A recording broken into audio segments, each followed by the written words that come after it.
پیارے آقا صلی اللہ علیہ وسلم کی جسم اطہر کی رنگت مبارک کیسی تھی؟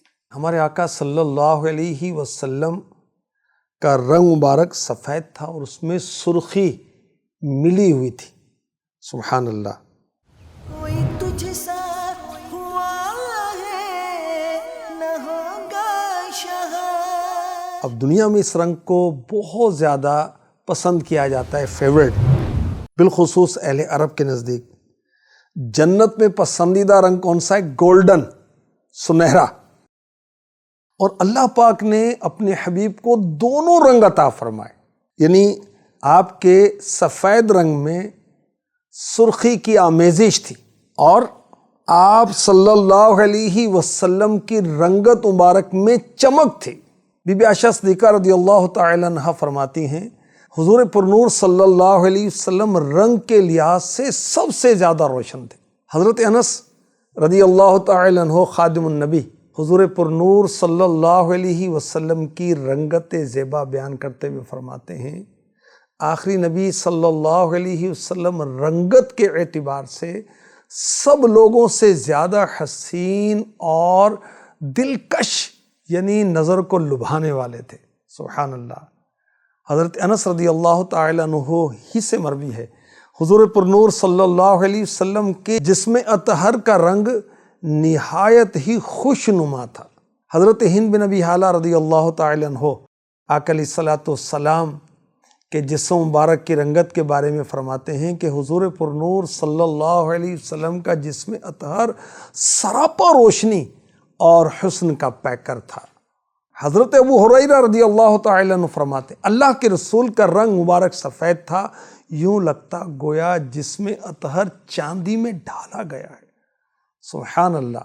حضرت سعید جریری رحمۃ اللہ علیہ فرماتے ہیں کہ میں نے حضرت ابو طفیل رضی اللہ عنہ کو جب یہ کہتے سنا کہ میں نے آقا دو جہاں صلی اللہ علیہ وسلم کی زیارت کی ہے، آج میرے سوا روئے کائنات میں کوئی ایسا شخص نہیں جس نے آپ کی زیارت کا شرف پایا ہو۔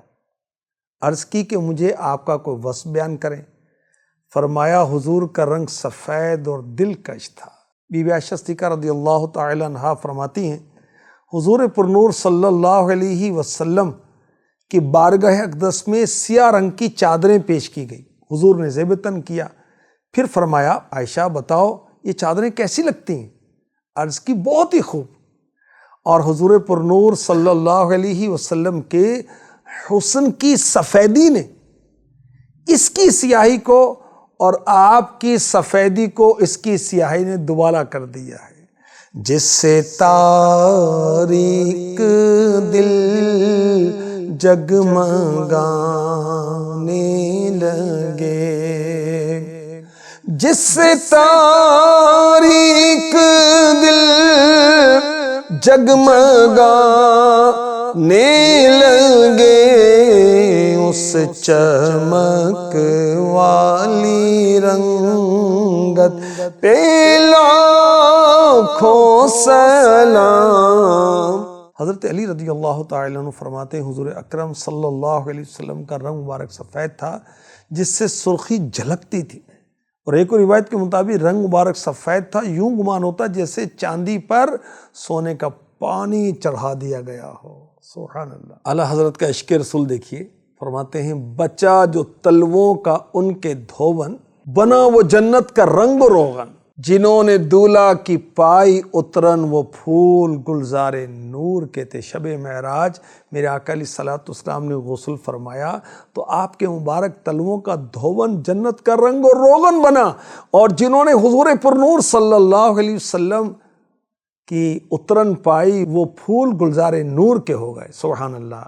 آنکھوں میں آ کر دل میں سما کر رنگت رچا جا نام محمد صلی اللہ تعالی علیہ وسلم۔ اور حسن رضا رحمۃ اللہ علیہ فرماتے ہیں، ان کے لب رنگی کی نچھاور تھی وہ جس نے پتھر میں حسن لعل پر انوار بنایا۔ اب جو لال رنگ کا پتھر ہے، لال سرخ رنگ کے ہیرے کو کہتے، وہ پتھر سے نکلتا ہے. اور یہ میرے آقا علیہ الصلوۃ والسلام کے لب مبارک کی نچھاور تھی کہ پتھر میں حسین و جمیل لال رنگ کا پتھر نکلا. سبحان اللہ.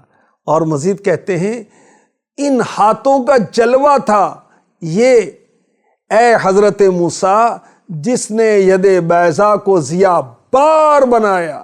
میرے نبی کے چمکدار ہاتھوں کا صدقہ تھا اے موسیٰ علیہ السلام کہ جس کی برکت سے آپ کے ہاتھوں میں روشنی تھی. حضرت موسیٰ علیہ السلام کو اللہ پاک نے یہ معجزہ عطا فرمایا کہ آپ اپنے بغل میں یا گریبان مبارک میں ہاتھ ڈالتے جب نکالتے تو اس پہ بہت زیادہ روشنی ہوتی تھی، سورج سے بھی زیادہ.